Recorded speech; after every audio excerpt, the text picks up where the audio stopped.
Hello everyone. Welcome to our new vlog. I am your host Arindam and this video is about visiting Puri, the land of Lord Jagannath.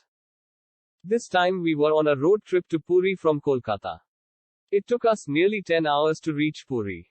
Being a Bengali, Puri is one of our best getaway places on a long weekend. We booked our nest for the next few days from Airbnb. Having said that, we were super tired and went off early for some much needed sleep.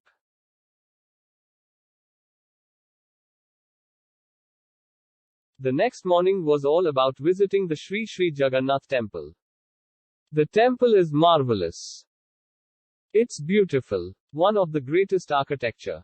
Temple is having more than one entrance. Cameras and mobile phones are not allowed inside the temple, though there is a facility to keep mobile on a mobile stand. We were a part of a long queue even at 8 a.m. You should hire a proper person that is a licensed pandit to help you out with the offering of prayer and ensure that you get proper help in gaining knowledge about the temple and its heritage. There are many small temples inside. You must visit the temple kitchen to see the prasad making process. Also to be mentioned here is the flag changing ceremony. It is held in the evening after 4 p.m. One can purchase a flag from the temple as it is believed that it brings good luck to you and your family. It is worth giving an entire day from early morning to late evening to witness all the ceremonies in the temple. You can plan your trip and ensure you witness every ceremony. The Vimala temple is dedicated to the goddess Vimala, generally regarded as a Shaktipith. It is situated within the Jagannath temple complex in Puri. Visited Vimala temple during Jagannath temple darshan, it was a divine experience. Vimala is the form of Parvati and a Shaktipith inside the Jagannath temple. It is also believed that before entering the main Jagannath temple you have to have the darshan of goddess Vimala. Though it is a small temple but always crowded. The prasad of Jagannath temple is known as a bada after it is offered to Vimala. After having a quick breakfast, it was time to dive into the ocean and capture a few candid photos. Prasad and Mahaprasad for lunch were made available to us as we paid for the same, and it was of the best sumptuous meals ever.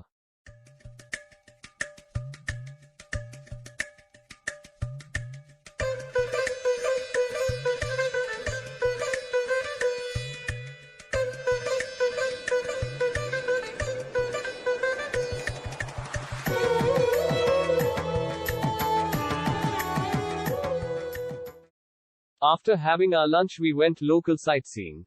I did my research on Google and gathered information on various places that must be covered during the tour to Puri. We started with Sri Gaur Vihar Ashram. Popularly known as Gupta Vrindavan, Gaur Vihar Ashram is a little away from the Puri beach. One can hire a local auto to this place. The entry ticket is ₹10. The ashram is spread over a huge area of land and there are structures of many deities and mythological characters in the park. There is also an option to have prasad in the ashram, for which you can buy coupons beforehand. Come with a couple of hours in hand, so that you can enjoy a tour of the entire ashram.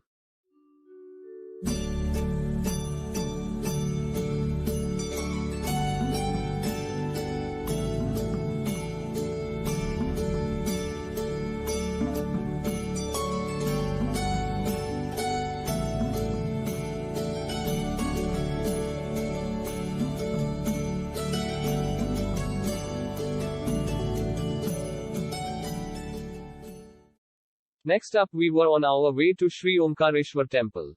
The place is located at Balyapanda Sipa Surabali Mauza. The easiest way to get to this place is the new road that goes right from New Marine Drive Road to Hotel Sterling Beach Resort. Two-wheelers and four-wheelers can be reached on that road. In the middle of the road is the Omkareshwar temple on the left. The place is neat and clean, and well maintained. Best for local tourists and outsiders for afternoon prasad sevan. Om means peace. This environment is quite captivating and peaceful. Lord Shiva, Nrsimha, is worshipped here. The Mangala river flows behind the temple and joins the sea. Surrounded by trees, some domestic animals such as parrots, sari, rabbits, and ducks can be seen. Here the servants of the temple spend their time drinking bham and pokhari pani. There are a lot of crowds on Mondays, Saturdays, and Sankranti. As it is a large courtyard, about 100 people can sit and enjoy the offerings at the same time. There is parking for two-wheelers and four-wheelers. The behavior of the priests and staff there is excellent. Once we were done covering Gupta Vrindavan, we headed towards Narendra Sarovar, a holy lake, situated northeast of Jagannatha's temple. The lake has a calm atmosphere. It is a fairly large lake with clean water and houses temples inside the lake.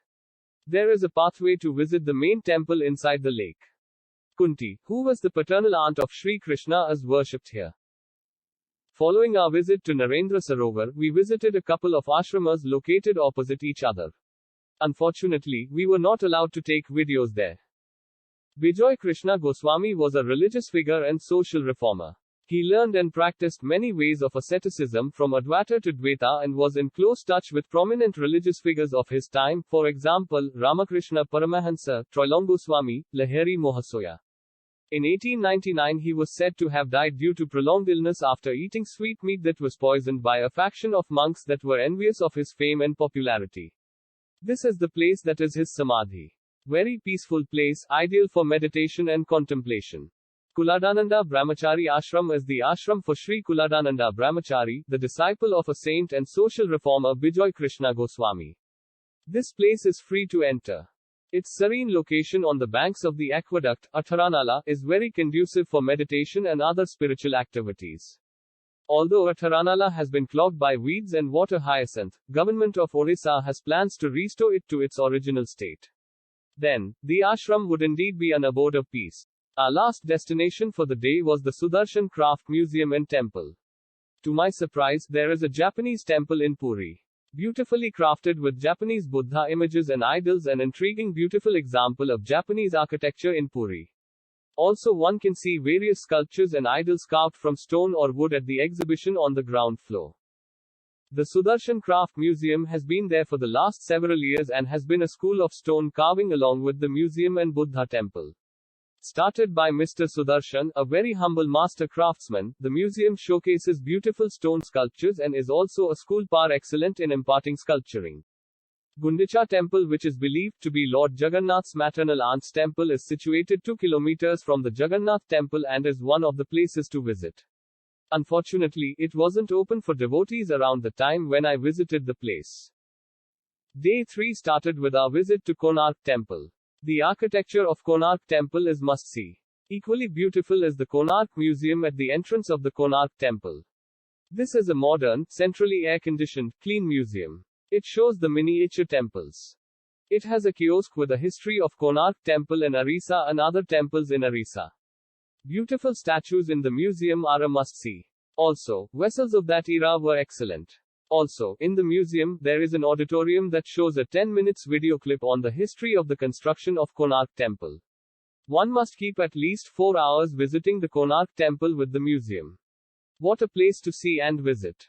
I just could not stop snapping pictures and gaping at the wonderful carvings and sculptures. Was a tad unhappy at the amount of destruction brought upon the temple?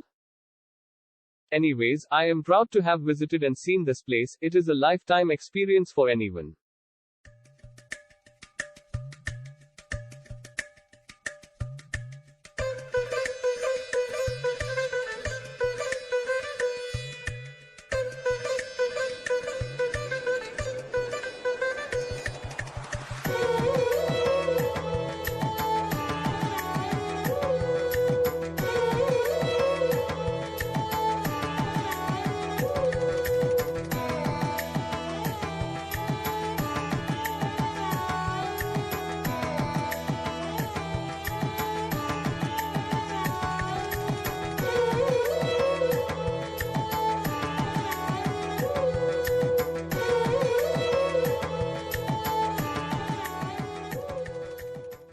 Ma Ramachandi Pith is a beautiful temple en route from Puri to Konark.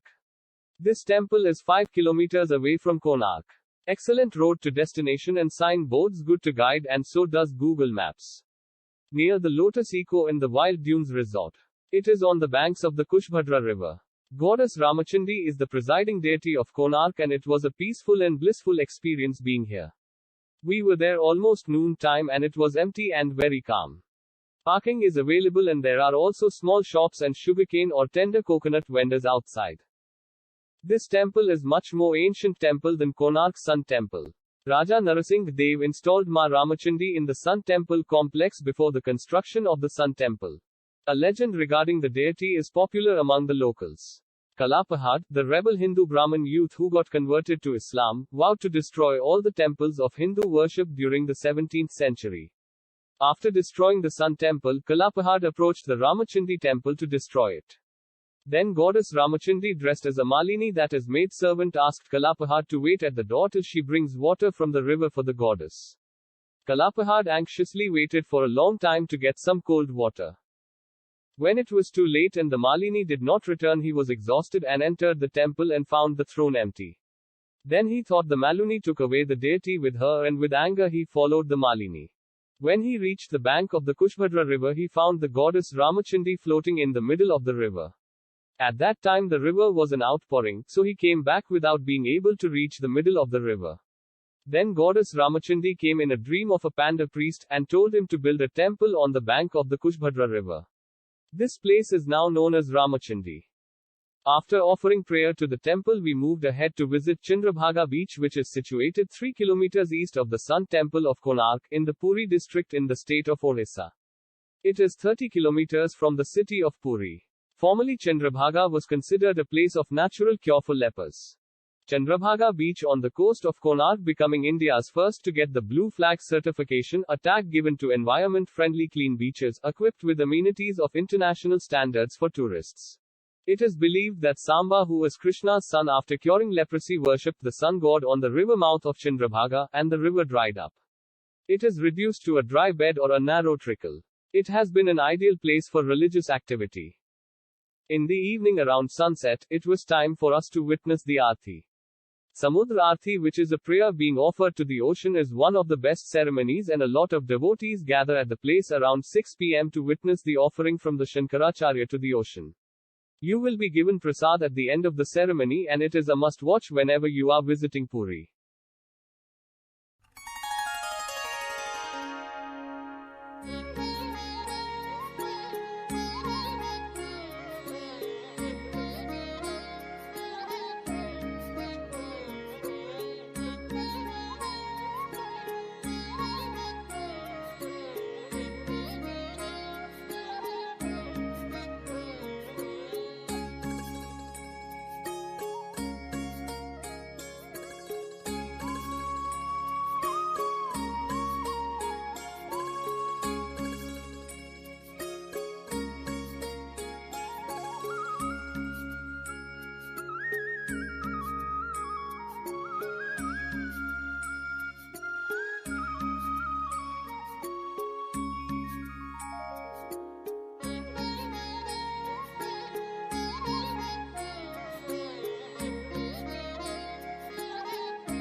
You must taste the local sweets like gajar, papori, or the chena cake if you are visiting the place, and we were no different to it.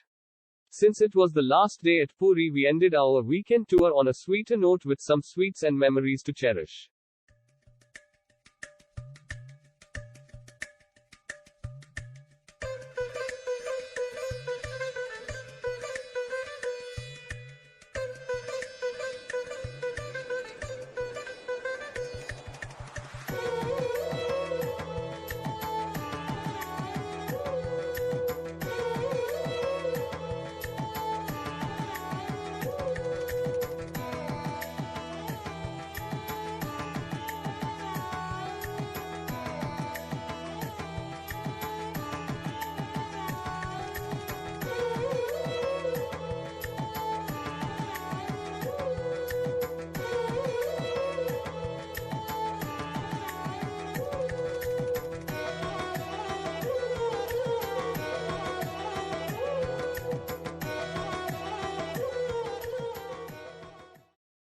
If you have enjoyed our vlog, please do like, share, and subscribe for more such content.